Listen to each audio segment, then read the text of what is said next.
তো hey guys, আসসালামু আলাইকুম। আশা করি তোমরা সবাই ভালো আছো।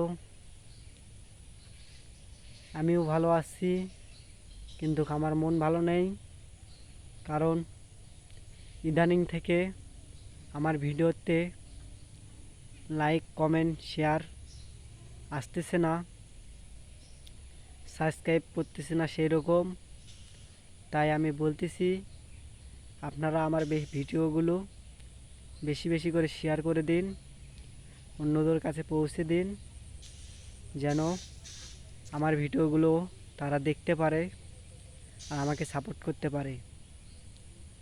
তো আপনাদের কাছে আমার এটাই অনুরোধ। আর আমি ইসলামিক ভিডিও করি, আপনারা তো জানেন। আমাকে এভাবে সাপোর্ট করবেন, আমার পাশে থাকবেন। ইনশাল্লাহ আমি চেষ্টা করে যাব আপনাদের কাছে এরকম করে ভিডিও করে চলার জন্য। সবাইকে ধন্যবাদ।